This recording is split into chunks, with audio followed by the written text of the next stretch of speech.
నమస్తే, సత్యం ధర్మ న్యూస్ కి స్వాగతం. నా పేరు యశ్. వీరభోగ వసంతరాయల ఆలయ కమిటీ తరపున ప్రతి ఒక్కరికి ధన్యవాదాలు తెలియజేస్తున్నాను. ఎందుకంటే ఈ కార్యక్రమంలో దేవాలయం దేహమే దేవాలయం అంటే దేహాన్ని పూర్చి దేవాలయం యొక్క ఆకృతి అనేది ఆధారపడి ఉంటుంది. ప్రతి ఒక్కటి కూడా ఒక శాస్త్రబద్ధంగా చేయాలని చెప్పి ఈ కమిటీ సభ్యులందరికీ కూడా చెప్పడం జరిగింది. తద్వారా ఎలా అయితే మీకు మాస్ పరీక్ష కానీ ఆగమ శాస్త్ర పరీక్ష కానీ మీరు చేసే బాగుంటుందంటే అదే విధంగా మీరు చేయండి. మీకు చెప్పిన ప్రతిదీ మేము ఫాలో అవుతామని చెప్పడం జరిగింది. అందులో భాగంగా ఈరోజు ఈ దేవాలయ గర్భగృహంలో శంకుస్థాపన కార్యక్రమాన్ని చేయడం జరిగింది. ఇది ఆగమ శాస్త్ర ప్రకారంగా చేయడం జరిగింది. అందులో శంకు అంటే జనరల్గా శంకుస్థాపన అంటే ఏం చేస్తారంటే ఏదో 2 ఇటుకలు తీసుకొచ్చి దాంట్లో సిమెంట్ వేసి అప్పుడు ఆ కార్యక్రమం చేసేస్తారు. కానీ అది శాస్త్రం కాదు. దాన్ని ప్రథమేష్టిక విన్యాసం అంటారు.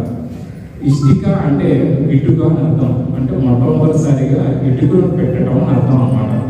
దేవాలయ నిర్మాణం వేరు, గృహ నిర్మాణం వేరు. గృహ నిర్మాణం చేసేటప్పుడు అటువంటి ఇటుకని పెట్టి పూజ చేస్తారు. దాన్ని శంకుస్థాపన అని జనరల్ వాడుక భాషలో చెప్తారు. కానీ దేవాలయంలో మాత్రం ఆగమ శాస్త్ర దీక్ష చేయాలి. ప్రతిదీ కూడా మెజర్మెంట్స్ ఉంటాయి.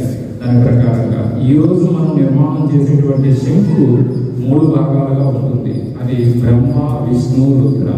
ఈ 3 భాగాలు కలిగే లింగం అన్నమాట. దాంతో పాటుగా ఒక ఆధార పీఠం అనేది ఉంటుంది. ఆ ఆధార పీఠంలో 9 నవరంధ్రాలు అనేవి ఉంటాయి. ఆ నవరంధ్రాలలో మనం ఈ జాతి రత్నాలు మనకి ఏవైతే ఉన్నాయో 9 రత్నాలు పొదిగి దానిపైన శ్రీచక్ర యంత్రాన్ని స్థాపనం చేసి దానిపైన ఈ శక్తిని అనేది ప్రతిష్ఠ చేశాం.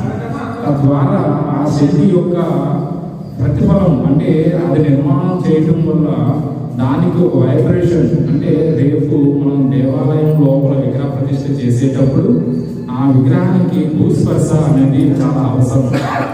ఈ రోజుల్లో చాలా వరకు కాంక్రీట్ బేస్ల మీద విగ్రహాన్ని కూర్చోబెడుతున్నారు. అది శాస్త్ర విరుద్ధం.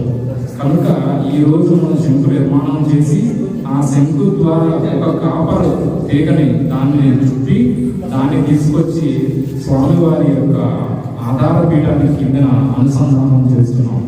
ఫ్యూచర్లో ఏంటంటే స్వామివారికి ఈ భూస్పర్శ ద్వారా అనేకమైనటువంటి భూస్పర్శ అంటే ఈ గ్రామంలోనే కాకుండా ఏ ప్రకృతిలో ఎలాంటి వైబ్రేషన్స్ వచ్చినా సరే ఆ స్వామివారు ఈ కాపర్ తీగ ద్వారా ఆ శంకు ద్వారా ఆ యొక్క రక్షణగా ఆయన ఇస్తారు. తద్వారా మనం ఈ దేవాలయంలో అనేకమైనటువంటి మార్పులు చేర్పులు చేసుకుంటాం. ఎలాంటి అంటే వాస్తవిక దోషాలు ఉన్నప్పటికీ అలాంటి దోషాలన్నీ కూడా ఈ శంకు ద్వారా అంటే ఇది వాస్తవిక శంకు నిర్మాణం చేస్తే ఈ దేవాలయంలో ఎలాంటి వాస్తు దోషాలున్నా తొలగిపోతాయి. తద్వారా మనం ఇది ఆగమ శాస్త్ర దీక్ష చేయడం జరిగింది.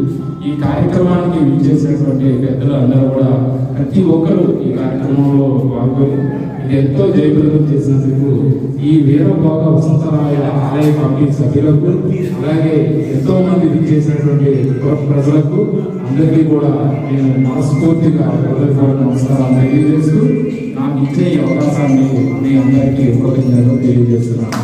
జై విశ్వకర్మ, జై విశ్వకర్మ.